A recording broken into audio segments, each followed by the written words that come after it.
Hello and welcome to the bridge process. I am so excited that you're here and I applaud you for taking this big step to helping yourself. These 10 steps to overcoming obstacles are going to change your life for the better when implemented. So come along with me on this journey and let's have fun. Before we get into things, I do want you to know that you are in very good hands. You are in the hands of quite the overcomer. I have overcome more than fair share of my things in life, both personally and professionally. And so I'll give you just a quick background on me, and then we'll get the party started. I'm BabbleOnBrooke. I am in Los Angeles, and I'm someone who comes from the world of entertainment. So I spent most of my career as an international award-winning host, in addition to a TV and stage actor and a Fortune 500 spokesperson. Up until I was in a car accident, and that accident completely turned my life upside down. I had 6 neck surgeries. I was hospitalized many times in the cardiac unit. You name it, I probably tried it. I saw just about every specialist in all of Los Angeles and California, Southern California at least. And unfortunately, no one could really figure out what was going on. Because while my accident resulted in extreme pain, neck pain, back pain, spine, all that, the life-threatening part of it was that it complicated my speaking and my breathing tremendously. So it got to the point where I couldn't breathe on my own. Scary stuff. And I wound up having to adopt a home health protocol. So far before the pandemic, before everyone was locked inside, I knew the pain and loneliness and sadness of isolation. I was in 4 walls for many years, and I had to adopt that housebound protocol for my life. So I wound up doing that where it was just me and my specialist that knew what he was doing and knew how to help, along with my partner who quit his full-time job to become my 24/7 caregiver. And in that time, I laid flat on a massage table, staring at the ceiling, being spoon-fed, taken to the bathroom, all these things that a woman in her early 30s, which I was at the time, would never, ever, ever want done. But that's what life looked like. And I spent actually the bulk of my 30s that way. So you can imagine that it wasn't just a toll that it took physically, but also emotionally, mentally. I fell into a deep suicidal depression. Financially, I wound up going bankrupt. I mean, everything, just you name it, it was happening. My family, I became estranged from them. They fell off the face of the earth along with most of my friends because people just didn't get it. And so for that reason, I advocate proudly for the invisible disabilities community worldwide. So fast forward to now, obviously I made progress and miracles began to happen. And a lot of that started with my mind. I had to get my mind on board. And I knew while laying on that massage table for years, just staring at the ceiling, I knew that I had to be an active participant in my healing. If I was going to stay here, which quite frankly, I didn't want to for quite some time, but if I was going to, I wasn't going to do it as a vegetable. I knew I had to keep going and play my part in this journey. And that's exactly what Babylon means. It means keep going. It's my mantra that I would tell myself every day. I would tell myself to Babylon to keep going. I knew that there was a light at the end of the tunnel. Even though I couldn't see it in that moment, I knew it had to be there because my faith is strong. And I didn't understand why I would still be here if there wasn't a reason or a purpose for this particular journey. So there was a lot of why me. There was a lot of being stuck in a deep, dark pit, but eventually I did move past that. And that's where this bridge process comes from. It's what I learned over the years where I started taking responsibility for myself and my own life and moving forward. And in that time, the shifts began to happen. And now, here I am today. I'm a motivational speaker. And I'm also a coach for entrepreneurs, business owners, and CEOs. I help them with their social media and speaking along with their mindset, because the truth is anything in life, it all starts and ends with our mind. So neuroplasticity, changing and rewiring your neural programming, anything that can help up here is such a gift that you can give yourself. With that said, let's get into the bridge process. And remember this as we go through the steps. Quite often, it isn't even the obstacles themselves in life that cause so much pain. It's really our thoughts about them. And that's why I'm so passionate about helping people with this. So let's start taking care of that right now, shall we? Sound good? How to overcome obstacles. Once again, this is the 10-step bridge process. Step 1 is to stop. And you hear that often, right? With anything. If there's a fire, you stop, drop, and roll. With pretty much anything, you want to stop first so that you can assess the situation and know where you're going, right? And there's very little that can be accomplished when we're going like that hamster in a wheel. And it's this nonstop conveyor belt, this treadmill that's continuing to go in the exact same direction. And so what's happening? We're getting the exact same results. And we don't want that. If there's an obstacle that needs to be overcome, something needs to change. And that starts by stopping, which sounds a little backwards, but it's true. So in order to move forward in the direction that is best for you, you need to stop moving in every other one. Stop throwing things at the wall to see what sticks and focus. So stop. Which leads us to step 2, breathe. And this sounds so simple. It sounds so mundane, so elementary. Breathe. Yes, breathe. And breathing is such a gift coming from someone who wasn't able to for a long time on her own. Breathing is amazing. My mantra, in addition to Babylon, I say it all the time online. When you wake up breathing, it's a good day. Because it is. It's such a gift. So just breathe. You want to do this because to get your nervous system on board is one of the best things you can do. So calm down your nervous system, and then your nervous system will actually work for you rather than against you.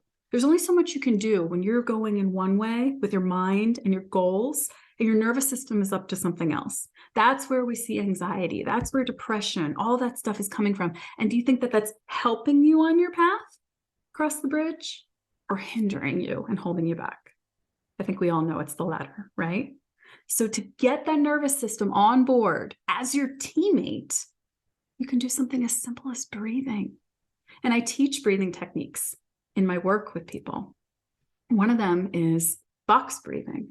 And this is so simple. If you just picture a box, a square, all equal sides, you just want to inhale for 4 seconds. So you can picture inhaling on that one side, and then you picture going across. You're going to hold it at that top of the breath for 4 seconds again. And then you're going to release. You're going to exhale for 4 seconds. And then you're going to hold at the bottom for 4 seconds. So as you do that, just imagine a box. You're drawing a box. Navy SEALs actually do this, and they are in extremely intense environments and situations. And this is something that they do to stay calm, to stay focused, and to make sure that their nervous system is on their side. So just breathe in. We can do it right now. Just close your eyes. And I will count for you. So when you're ready, just breathe in, 2, 3, 4, and then you're going to hold at the top, 2, 3, 4, and then breathe out, 2, 3, 4, stay at the bottom, 2, 3, 4, one more time, in, 2, 3, 4, hold at the top, 2, 3, 4, and stay there, 2, or release, 2, 3, 4, and stay at the bottom, 2, 3, 4. I was getting too into it. So that's box breathing. That's one technique that you can use no matter what you use. Even if you say, I don't have time to do that, Brooke. I don't have 4 seconds, 16 seconds total. That's fine. Just take a deep breath. Signal to your body that you are safe, that everything's okay, and that you're in this together. All right. Again, allowing it to work for you and your goals, not against. And then step 3 is to reassure yourself. So just as if you were your own parent or a best friend or someone who cares about you very much, no matter who that is, think of that person. And how would they respond to you if you were having a difficult time? Let yourself know that everything will be okay, because it will. And also remind yourself that you are not alone. There are nearly 8 billion people on the planet. There's someone who's going through what you're going through at the exact same time. I guarantee you. So you are not alone. You are never alone. There's always someone going through the same thing, and there's always someone willing to help. Always. And sometimes that may not look like the person you would expect it to.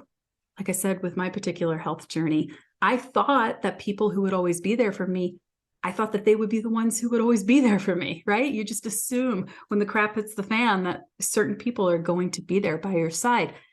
That's not always the case, unfortunately, but it could be a stranger. And that's what happened with me. I had strangers from around the world who stepped up to the plate because I began live streaming my journey. So sometimes the person who's going to help you may not look like who you would expect for it to, but there is always someone there willing to help. Just know that. Just know that. And that in and of itself makes a big difference. And then step 4 is to ask yourself a series of questions. First one is this the end of the world? What you're currently managing, this obstacle, this challenge, is it the end of the world? I mean, is the sky actually falling and just boulders are rolling down and the oceans have taken over all of the land? You know what I'm talking about? That kind of thing, very apocalyptic. Is it the end of the world? Odds are you're going to answer no, right? But it's easy to think that it is when we're in something and we're really struggling. So, I chuckle, but at the same time, I don't, because I relate. I understand. If nothing else came from my journey, a lot came from my journey. But if nothing else did, I became so empathetic beyond my wildest dreams. And fortunately, through my speaking, through my sharing, through my coaching, I've been able to help thousands of people around the world ever since. But ask yourself, is this the end of the world? Okay, good. Hopefully you say no. And then we can move on to, are the thoughts about whatever it is that you're currently experiencing, are they helping me? Are the thoughts I have about X helping me? Or is it possible that they're hurting me? Is it possible that they're hindering me? Is it possible that they're holding me back? Is it possible that they're not allowing me to move past this? Think about that. And are those thoughts even true? Are they true? So often we're in it. We're so deeply in the challenge. It is overwhelming. And we think that everything is 100% fact. And that's just not the case usually. So are these thoughts even true? And if you say to yourself, well, yeah, of course they're true. Absolutely. I know that they're true. They're true. I know they're true. Take it a step further. Do you have any proof or evidence that they are? So you're thinking to yourself, yeah, they're true. I know they are. Well, then challenge that thought. Where's the proof? Where's that hardcore evidence that they are? And then the big one, the real biggie. Do you really want to overcome this obstacle right now? Do you really want to overcome it? And you may say, well, yeah, of course I do. Who wouldn't? Absolutely. But do you really want to right now? Or do you want to remain stuck for a little while?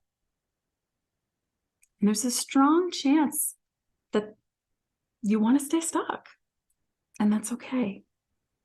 This is where we step into number 5, where you give yourself grace. No matter what your answers are. And remember that you are human. And humans are not designed to be perfect. If anything, it's almost like humans are synonymous with imperfection, right? It's expected for obstacles to arise. They do for all of us. They do for me. They do for you. They do for every single person you've ever met. They do for every single person I've ever met. And if you want to stay stuck for a little bit, that's okay. That's perfectly okay. There's some perfection for you. That's okay. You just don't want to stay there for too long. You know what I'm saying? I stayed stuck for way longer than I had to because I just, to be honest, I didn't know that there was a way out of my situation. I wish that I had been open to even more than I was open to. Because at the time I thought, wow, I was open-minded. And I was trying everything physical under the sun, but I was only trying so much emotionally and mentally. I wish I had been aware of more that was out there. And I think that that could have really supported me, possibly, you know, in moving forward faster. Because I was doing everything they told me to do physically. And it just took forever. But like I said, the quicker I got my mind involved was for the best. That's when I started to see real shifts, because now my mind and my body were on board, or my mind and my emotions, my heart were on board with my body. Hope that all makes sense. It's been a long day and I haven't eaten and my stomach is growling. I'm just hoping you don't hear it. You probably do. That's okay. All right. But just know that everyone experiences obstacles, okay? And you are just as capable of overcoming them as anyone else. If I am sitting here in front of you today, speaking and breathing on my own, you can do anything. You can do anything. As cliche as that sounds, as cheesy as it sounds, it's so true. You can do anything. Step 6 is to practice gratitude. And I'm sure you've heard this. You're probably like, oh gosh, gratitude. This is so overused. And people have been using this, you know, they're going to continue to use it till the cows come home. Well, there's a reason for that. Express thanks for the obstacle. And I know this can be challenging to do at first, but just try it, because what it does is it raises your vibration. It's only going to serve you. Okay, so why not do it? And you might be thinking, well, how do I do that? What does that look like? It can look like this. And I want to preface this by saying, for those of you with strong faith, and let's say you say God, great. There are people out there who don't, and that's fine too. Maybe you want to say universe, or maybe you don't want to say anything at all. But just focus, go inside, and say something like this. Thank you for this obstacle. Even though I don't understand what is happening or why, I know, emphasis on know, that there is a gift here. Maybe it's a lesson, maybe it's an opportunity, or whatever it is. I'm thankful for it because I know it is happening for me, not to me. Okay? Close your eyes for a moment, please. And if you'd like, you can just roll your shoulders back and you can roll your head and neck from side to side. Just get comfortable for a moment. I'm going to say 2 different phrases to you. And just notice how and where they register in your body. Okay? So, new friend of mine, hey, it's great to see you. I heard about your job and how you lost it. And I'm so sorry that that happened to you. I am so sorry that that happened to you. How does that feel in your body? Obviously, I'm giving you love here. I'm giving you support. I'm empathizing with you. But at the same time, doesn't it feel just a little disempowering? You know, like pity and maybe not all that great because this happened to you, right? Now, let's wipe that slate clean. And now I approach you and I say, hey, I heard about your job. I'm so sorry that happened, but I know it happened for you. There's an opportunity in this, and a better job is waiting. I'm so sorry that that happened for you. For you. Where does that register in your body? How does that feel? And when you're ready, you can open your eyes. And I just want you to take note. The difference of the two. Something happening to you versus for you. To you, it's very stuck, isn't it? It's like small. There isn't much going on and it's heavy and bleh. Whereas for you, isn't that all of a sudden, just by shifting that word, just by putting for in place of to, doesn't that now feel lighter and maybe a little brighter and like it's full of possibility? You know, like there actually can be a gift inside, an opportunity, a lesson, something that's going to better you in your life. So I know it's happening for me, not to me.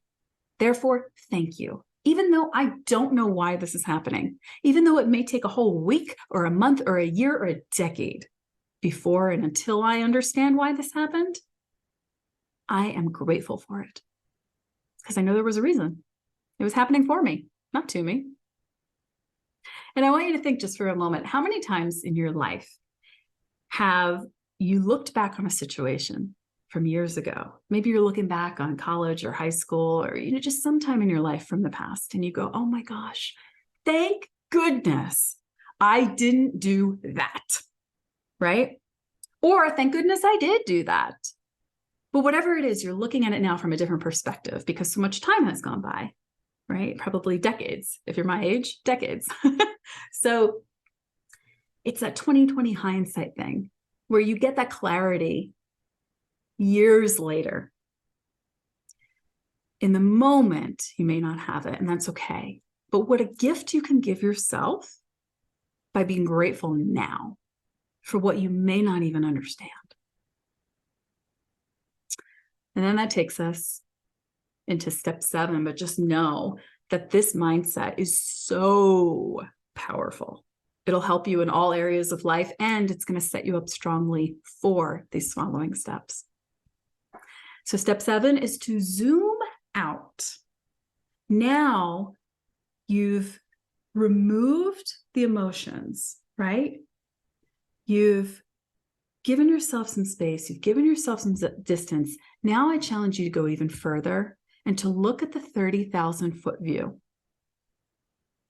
as if you were a scientist collecting data, or maybe you're an archaeologist and you're excavating a site, or you're just in a plane and you're 30,000 feet up, whatever you want to picture. You've zoomed out and you can see the whole picture. You're not so in it anymore. You're not in the business, as you hear people say. Instead, you're looking out, you're working on the business. So we're going to do that with whatever it is that you're managing right now, your professional or your personal life. It doesn't matter. This applies to everything. So you're zooming out, you're looking at the whole picture. And you're going to ask, what's actually going on here? What's actually going on here? What are the facts? So once again, not the emotions, not the emotions. Just like when you were asking yourself, is the sky falling? And questions like that, because you were so in it and it felt so overwhelming. We're removing the emotions. And now we are looking at the actual facts, like a scientist would do. What is really going on here? And then step 8 is once you know what's going on here, you can determine what it is that you want and how to get there. And once you've determined what you want, what can you do to achieve that? And sometimes you might go, oh, I just want to be out of this situation. I just want to overcome this obstacle, right? I just want to not have to deal with this challenge anymore. But whatever that is, what is it? And it's fine if you just want to get out of a certain situation, but maybe you will say, oh, I want this in place of this, whatever it is. What do you want? And how do you get there? And there are times, there are certain challenges and obstacles where you can't see past where you're at right now, right? And you might say, Brooke, I don't even know. I can't even answer this question. What do I want? Or how do I get there? Well, in that case, you just put one foot front of the other, and you take one day at a time. You take 1 hour at a time, 1 minute, 1 second. What do you think I was doing when I was struggling to breathe? Every single breath was a struggle for years. I was taking 1 second at a time. You can bet. So what can you do to move the needle just a little bit closer to what you want? Just a little bit further, just a little bit forward. What is that thing? There goes my stomach again. What is that thing that you can do to just move that needle a little bit forward? And you may need to think outside the box. In some cases, you may need to think very much outside of the box. So be open to exploring different opportunities, different things that come to mind. Whatever it is, though, know that there is always a solution, or at least a path to one. Always. And it can be, like I said, just taking an hour, a day, a minute, a second, whatever it is, at a time to get you on that path, to finally access that solution at the end of it. And then that moves us to step 9, which is to shift. This is a biggie. Shift your thoughts, shift your actions, and shift your energy. Begin operating like the person who already has what you've said you want to have. And that all comes together when you're forward thinking, acting, and feeling. Again, emphasis on forward, right? Even if it's just a little inch at a time, a little centimeter, even a millimeter at a time, but you're making progress. You're going forward, right? How would someone who has what you want to have think? How would they think? What would they think? When they wake up in the morning, what do they think about? Are they thinking, oh, I don't have this, I don't have that, I can't do this, I can't do that, because I can tell you that gets you nowhere? Or are they thinking, I have this, I have that, how lucky am I? I have a roof over my head. Are they going into a place of gratitude? Thank you for the roof over my head. Thank you for the clothes on my back, for the food on my plate, for the air in my lungs, because now you've met someone who didn't have that. So how would that someone who has what you want to have think? What kinds of thoughts would they be thinking? And how would someone who has what you say you want to have act? What would they do? What would their day look like? What would their morning routine look like? What would their nightly routine look like? How would someone who has what you want to have feel? What would they feel as they go through the day? And there's a concept I have called future you. And I always challenge clients and students to think about their future you, that person, that version of yourself that is on its way to you. But you need to take steps also, right? You got to meet each other halfway. How does that person think, act, and feel? And start to implement that. And a big part of this is self-love, self-acceptance, self-worth, and self-care. You notice a theme here? When you put all these together, they result in powerful confidence. Very, very powerful. And many successful people, they have these things. Even if they come as a bit of a challenge to them in and of themselves, they're still being proactive to implement them. So I encourage you to incorporate this step, incorporate all these steps, but especially this step, step 9. Every day into your routine. Be proactively incorporating it into your routine, and you'll find that you don't nearly have as many obstacles because your focus is elsewhere, right? You're retraining your mind. And then that brings us finally to step 10, which is to commit. Now that you've overcome the obstacle, and you're on the other side of the bridge, or you're on your way to it, right? You're en route to it. Commit to this new way of being, this new way of thinking, of acting, of feeling, so that you can stay on that side. You've done all this work to get to that side. Now you want to stay there, right? You don't want to come back. You want to keep going forward. So commit to remaining on that side.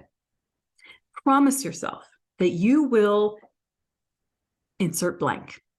What is it that you need to think, to do, to feel, to proactively stay in that new space, that more peaceful space, that new happy space, that more successful space? What do you have to do? Once you've promised yourself that, come back to that promise repeatedly. It's like going to the gym. If you were going to start working out and you have certain goals that you want to achieve, would you go to the gym once? Or would you continuously go to the gym, right? Would you eat one salad or maybe several? It would be nice, wouldn't it? But it's not realistic to think that, okay, we're just going to go to the gym on one occasion and then we're going to eat one salad and the rest of the time we're going to eat cookies and lay on the couch.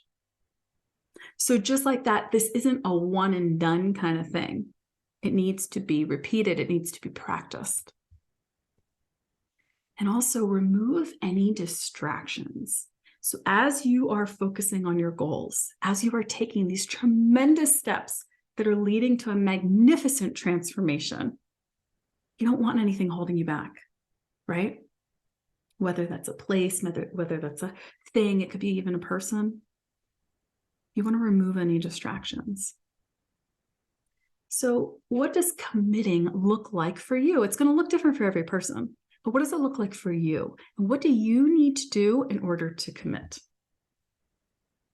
Does anything need to be added to your life?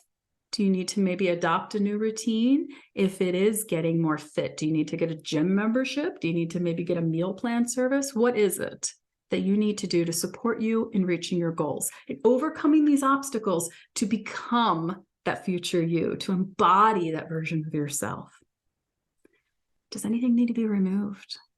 And this can be a really sensitive topic. I understand, but sometimes it's what's necessary for your own well-being. Now, I'm not saying cut people out, but, of course, if that's the case, I would say talk to a professional, but it is something to be considered. It could be just limiting your time with certain people who have a different belief system that is not contributing to your growth and success, and are keeping you stuck because they're helping and allowing you to continuously go back to a mindset that is not helpful for you. And with all this said, how can you hold yourself accountable? How can you give yourself tough love? How can you parent yourself? That needs to be decided. You need to figure that out. What does that look like for you? Because if that isn't in place, chances are you can slip back into whatever caused the obstacle to begin with, or you can just wind up creating new ones and more of them. And we don't want that. So that is your 10-step bridge process to overcoming obstacles. Apply this to everything, all right? And you might be feeling like this right now. Do you feel like her? Like, it's too much information. How do I do it? Where do I begin? That's normal, okay? That's perfectly normal, just like when we learn anything new. That was a lot, all right? I'll be the first one to admit that was a lot of information. But the more often you practice this process, the easier it will be, and the more naturally it will come to you. So like I was saying before, it's like going to the gym. Look at it as a muscle. It needs to be exercised. Your whole life, odds are, you've been thinking a certain way, you've been feeling a certain way. Your default has been a certain way, right? Because we only learn, unfortunately, particular skills in school and in growing up. Most of us don't learn this stuff, which I feel would be best taught in school. But it takes a lot of the time becoming an adult to say, you know what, I don't like how things are going, and I'm going to take responsibility for my own life, and I am going to shift. I am going to transform. I am going to do what it takes to overcome these obstacles that continue to come my way. I'm going to make it to the other side of the bridge. I'm going to be successful and happy and healthy and strong and more peaceful and all the things you want. You can have your dream life. I believe that so strongly. Anyone can. But there's work that needs to be done, right? We can't just expect it to come to us. It isn't going to knock on the front door. We need to do the work. And you're already doing that, which is great, just by taking this step. But if you look at it as a muscle, Your whole life, you've been one way, your default way of thinking, acting, being, feeling. You've been exercising that muscle, right? That muscle's right here, exercising that muscle. And the opposite has just gone like this because it hasn't been worked. You've been exercising this one. So now this one is so big. It's so big and so strong. You can't even fit into your clothes because it's like huge on this side. And on this side, it's really, not much going on. What we're going to do now is exercise this brand new muscle and start to work it every day proactively as often as you can. And this one you're going to let just hang out. It's been worked enough. So you're going to be working this one. And what winds up happening is you're going to eventually balance them. You're going to be so much more balanced in your life. So give this a rest and work this, okay? And work it and work it and work it and continue to work it because it needs to catch up. It has decades of catching up. I'm in my 40s, all right? So for 4 decades, I was working this, right? Or almost 4 decades. And then I began working this. And now it's become much more balanced. I wish the same for you. And apply this process, like I said, to absolutely anything. Anything. You don't need to wait until a big obstacle comes your way. You don't need to wait for the sky to fall or for the world to end, right? You can apply this to anything. So start applying this process to any area of your life proactively and begin feeling that shift. It's like a weight being lifted from your shoulders. Begin to feel it, access it. It's such peace. It's such freedom. And hopefully that'll take you from the lady on the left to the lady on the right, and you'll be feeling much better. And remember, you got this. You got this. You definitely do. Again, you've heard some of my story. You know what I've overcome. I am no different from you, my friend, and you are no different from me. You have all of this inside of you. I wish you happy bridge crossing. And I would love to stay connected. So to reach out, you can feel free to connect with me on Instagram, Facebook, Twitter, TikTok, LinkedIn, anywhere at BabbleOnBrooke. And shoot me a message. Let me know that you saw this. And you can keep up to date on my latest offers at BabbleOnBrooke.com. And if you like what you saw in this, feel free to take a screenshot and put it up online and let me know what you learned. If I see it, I will definitely reshare. And I'd love to hear from you. So take care. I wish you all the best. Like I said, happy bridge crossing. Babble on, my friends. Babble on, which means keep going. And remember always, when you wake up breathing, it's a good day. Mwah. We'll see you soon.